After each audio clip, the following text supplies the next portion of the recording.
Ted Bundy. Ted Bundy is often remembered as one of the most notorious criminals in American history, and his story is both chilling and fascinating. Born in 1946, Bundy seemed like your typical charming young man, intelligent, charismatic, and friendly. But behind this charismatic facade, he led a dark, double life. During the 1970s, Bundy committed a series of crimes that shocked the nation. He targeted young women, often luring them with a seemingly innocent pretense, then disappearing without a trace. What made Bundy particularly frightening was how ordinary he appeared.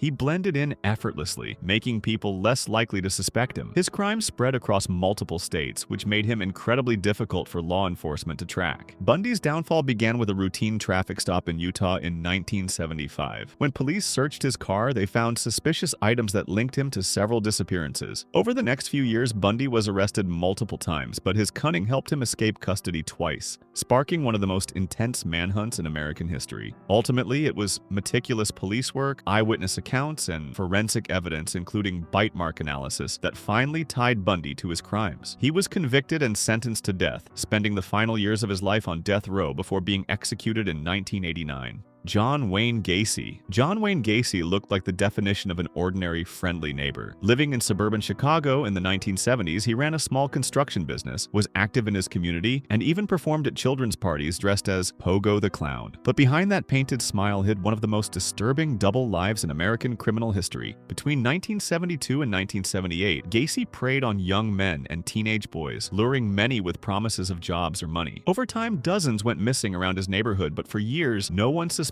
the cheerful clown or respected businessman could be responsible. His downfall began when one of his final victims, a 15-year-old boy named Robert Piest, disappeared after telling his mother he was going to talk to Gacy about a job. Police soon grew suspicious and obtained a search warrant for Gacy's home. What they discovered shocked the world, evidence that linked him directly to multiple disappearances. Investigators eventually uncovered the horrifying truth. Gacy had hidden many of his victims in the crawl space beneath his own house. In total, the remains of 29 victims were found there, and others were discovered nearby. Gacy was arrested in December 1978 and later convicted of 33 murders, one of the highest confirmed totals in U.S. history. He was sentenced to death and executed in 1994. Joachim Kroll. Joachim Kroll was one of Germany's most unsettling and least known serial killers, a quiet man who managed to evade justice for more than 20 years. He was born in 1933 in a poor, war-torn part of what was then Eastern Germany. His childhood was marked by hardship, hunger, and isolation. Those who knew him described him as slow, shy, and socially awkward. He never married, never had close friends, and worked low-paying jobs as a factory and utility worker. On the surface, he seemed harmless, just another lonely man living a quiet life. But, beginning in the late 1950s, police across Western Germany began investigating a string of mysterious disappearances and murders. The victims were women and children, attacked seemingly at random. The crime stretched across several cities, and without modern forensic tools, investigators struggled to connect them. Each case seemed separate, and the idea that a single person might be responsible never fully occurred to them. Kroll was clever in his own way. He moved often, changed jobs, and targeted victims in different areas, which kept police from forming a clear pattern. He was even questioned a few times but dismissed as too timid to be a suspect. For more than 2 decades, he lived unnoticed, hiding behind his unremarkable personality. His capture came in 1976, not through a complex investigation, but by complete accident. When residents in his apartment building complained of a blocked pipe, a repairman discovered something that led straight to Kroll's flat. Police arrived soon after, and what they found confirmed their worst fears. When questioned, Kroll spoke openly about his actions, describing his crimes with a calm detachment that shocked investigators. He confessed to more than a dozen murders, though authorities could only confirm 13. Experts who examined him described him as emotionally undeveloped, with little understanding of the harm he'd caused. Kroll was convicted and sentenced to life imprisonment, where he remained until his death in 1991. Richard Ramirez, the man the media called the Night Stalker, terrorized California during the mid-1980s, becoming one of the most feared figures in American crime history. Born in 1960 in El Paso, Texas, Ramirez had a troubled childhood marked by violence, instability, and dark influences that shaped his future. By his late teens, he drifted to Los Angeles, living on the streets and turning to crime. What began as petty theft quickly escalated into something far more sinister. In 1984, a series of shocking attacks began across Los Angeles and later the San Francisco Bay Area. Ramirez targeted homes at random, often striking late at night, earning his infamous nickname, the Night Stalker. The unpredictability of his crime sent entire communities into panic. People locked their windows, double-bolted their doors, and stayed awake listening for noises in the dark. Police worked tirelessly to find him, piecing together clues that included fingerprints, ballistics evidence, and most famously, a rare shoe print left at multiple crime scenes. When his fingerprint was finally matched to a petty criminal named Richard Ramirez, investigators had their man. On August 31, 1985, Ramirez was recognized on the street after his photo appeared in newspapers across California. As he tried to flee, residents chased and cornered him until police arrived, a dramatic capture that brought the terrifying spree to an end. In 1989, Ramirez was convicted of 13 murders and sentenced to death. He remained on death row until his death in 2013. Harold Shipman. Harold Shipman wasn't the kind of man anyone suspected of evil. In fact, he was one of the most trusted figures in his community, a doctor who had cared for families in northern England for decades. But behind that calm, professional exterior, he was hiding one of the darkest secrets in modern medical history. Born in 1946, Shipman seemed destined for a respectable career. He studied medicine, built a successful practice, and earned the trust of his elderly patients. Yet over time, local undertakers and colleagues began noticing something strange. An unusually high number of Shipman's patients were dying, often quietly at home, and often after seeing him shortly before. At first, no one could believe it. Shipman was well-liked, polite, and professional, but in 1998, a local doctor grew suspicious and alerted police. An investigation began, and what they uncovered was staggering. Shipman had been falsifying medical records and death certificates to conceal what he'd done. For years, he had been ending the lives of patients who trusted him most. He was finally caught after forging the will of one of his victims, which raised immediate red flags. When police examined his patient records, they realized the pattern was unmistakable. In 2000, Harold Shipman was convicted of 15 murders, though investigators later concluded he may have killed over 200 people, making him one of the most prolific serial killers in recorded history. He was sentenced to life in prison, where he died in 2004. Jeffrey Dahmer.